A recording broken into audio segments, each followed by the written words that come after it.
much. It's an honor to have Prime Minister Netanyahu, a great friend of mine, and by the time I get into office, all hell will break out in the Middle East. And it will not be good for Hamas, and it will not be good.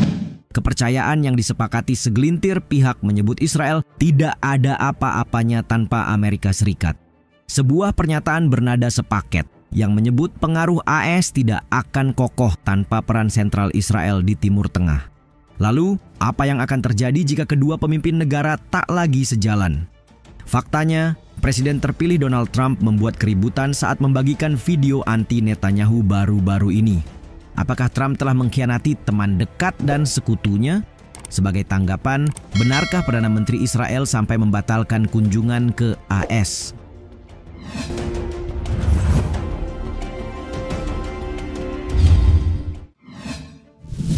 Apa yang diunggah Trump? Beberapa hari sebelum kembali ke Gedung Putih, Donald Trump menarik perhatian publik karena video kontroversialnya di platform Truth Social. Video tersebut diunggah pada Rabu 8 Januari menampilkan Profesor Universitas Columbia, Jeffrey Sachs, yang mengkritik Perdana Menteri Israel Benjamin Netanyahu. Jadi, seperti apa spesifik konten video yang dibagikan Trump? Usut punya usut, video yang dimaksud merupakan cuplikan dari salah satu ceramah Sachs, seorang pengamat beragama Yahudi yang mengkritik kebijakan luar negeri AS dan mengkaji motif di balik invasi Irak tahun 2003. Ia melayangkan kritik atas upaya obsesif Israel melibatkan AS dalam perang Iran dan menurutnya perang saat itu meletus karena Netanyahu. Netanyahu sejak 1995 dan seterusnya memiliki teori bahwa satu-satunya cara kita akan menyingkirkan Hamas dan Hizbullah adalah dengan menggulingkan pemerintahan yang mendukung mereka, yaitu Irak, Suriah, dan Iran. Dan orang itu sangat obsesif. Dan dia masih berusaha membuat kita melawan Iran hari ini, pekan ini. Ia berkata sambil menyebut Netanyahu sebagai bajingan yang jahat dan gelap. Belum diketahui apa tujuan Trump membagikan video yang sedemikian memojokkan seperti itu. Namun sikapnya praktis memicu perdebatan baru tentang sikap Trump terhadap Israel.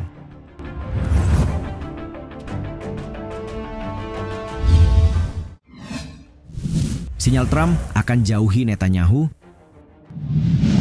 Donald Trump mengisyaratkan bakal mengakhiri perang di Gaza dalam berbagai kesempatan. Tidak peduli meski pemerintahan Biden yang akan lengser melanjutkan upaya diplomatik terakhirnya untuk mencapai kesepakatan gencatan senjata. Pada pertengahan Desember lalu misalnya, Trump mengatakan jika para sandera yang ditawan perlawanan Palestina tidak dipulangkan sebelum 20 Januari 2025, semua kekacauan akan terjadi. Sebelumnya ia juga melayangkan ancaman dalam unggahan di media sosial, menyebut akan ada konsekuensi serius di Timur Tengah terhadap mereka yang bertanggung jawab atas kekejaman serta akan menerima hukuman lebih berat dari siapapun karenanya. Tidak jelas apa yang direncanakan Trump di Gaza. Ketika diminta untuk mengklarifikasi ancaman seperti apa yang dimaksud, ia hanya berkata itu artinya tidak akan menyenangkan. Kemudian dalam wawancara dengan majalah Time bulan lalu, sebuah pernyataan dijawab cukup bias oleh Trump. Saat ditanya apakah ia percaya Netanyahu ingin perang di Gaza berakhir, ia dengan mantap menjawab percaya. Namun ketika ditanya apakah ia mempercayai Netanyahu, Trump terdiam sejenak sebelum berkata, "Saya tidak mempercayai siapapun." Sementara soal kemungkinan perang dengan Iran, Trump hanya memberi jawaban singkat, yaitu apapun bisa terjadi. David Makovsky, Direktur Washington Institute for Near East Policy Project on the Middle East Peace Process, memandang peringatan Trump sebagai sesuatu yang jelas. Karena itu Netanyahu kini dihadapkan dengan dua pilihan. Pertama, menenangkan faksi sayap kanan koalisinya yang mendorong pembangunan permukiman di Gaza dan bahkan mencaploknya.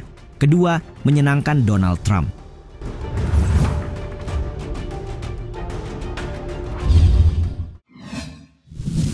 Hubungan rumit Trump dan Netanyahu.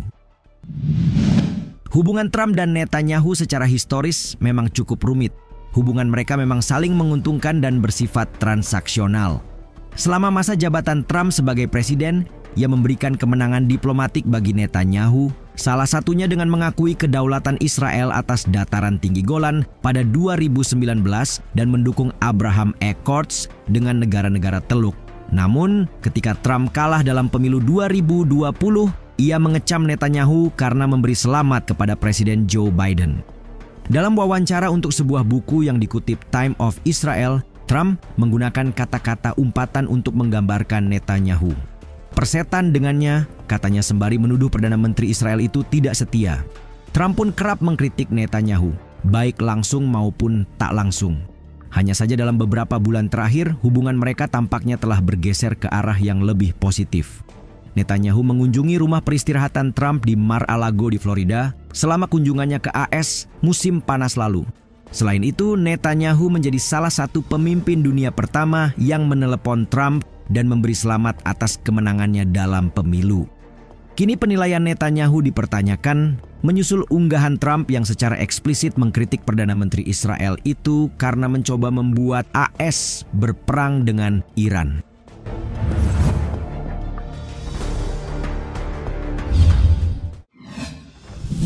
Netanyahu tidak hadiri pelantikan Trump. Unggahan Trump di Truth Social pada hari Rabu tidak diberi judul, diposting tanpa konteks, dan presiden terpilih tersebut belum mengomentari alasan mengapa ia membagikan video. Sehingga wajar jika berbagai asumsi hadir, termasuk Netanyahu yang akan melewatkan pelantikan Trump sebagai presiden AS dalam waktu dekat. Sebenarnya dalam beberapa minggu terakhir, pejabat Israel menyatakan harapan akan hadirnya Netanyahu dalam pelantikan pada 20 Januari mendatang. Namun pada hari Kamis, seorang ajudan senior mengatakan Netanyahu tidak akan hadir di antara hadirin kecuali ada perubahan pada menit-menit terakhir. Pejabat itu mengatakan kepada Times of Israel, Netanyahu belum menerima undangan resmi meskipun tidak jelas apakah ia telah diminta secara informal untuk hadir. Sebelumnya, ia bersikeras masih berencana untuk melakukan perjalanan bahkan setelah menjalani operasi pengangkatan prostat akhir bulan lalu. Di luar dari masalah medis, perjalanan itu pada dasarnya akan berisiko jika dilanjutkan. Sebab sang Perdana Menteri mendapat surat perintah penangkapan yang dikeluarkan oleh Pengadilan Kriminal Internasional pada bulan November atas dugaan kejahatan perang di Gaza. Meski AS mengaku tidak akan melaksanakan surat perintah terhadap Perdana Menteri atau mantan Menteri Pertahanannya, Yoav Gallant, mereka masih berisiko ditangkap saat bepergian, terutama jika harus melakukan pendaratan darurat dalam perjalanan.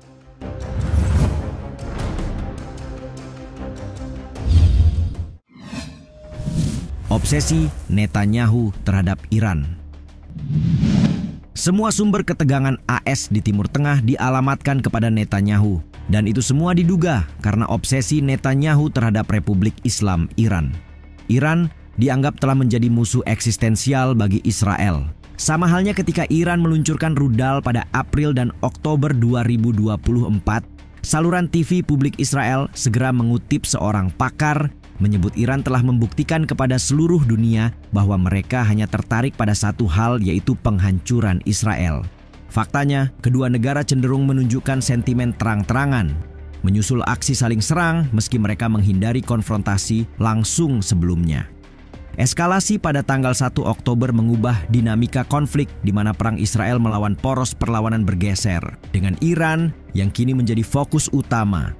Peneliti pada program Iran di Middle East Institute, Jason Brodsky, melihat Khamenei telah mengambil pendekatan bertahap terhadap Israel sejak menjadi pemimpin tertinggi Iran.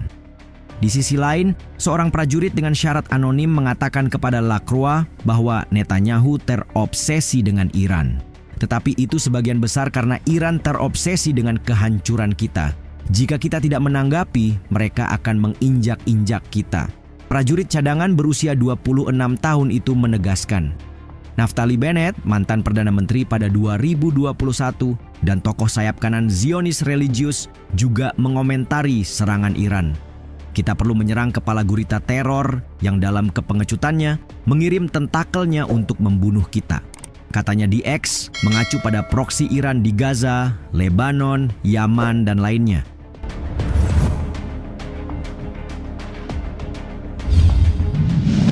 Hubungan Amerika Serikat dan Israel bukan sebatas siapa yang lebih membutuhkan siapa.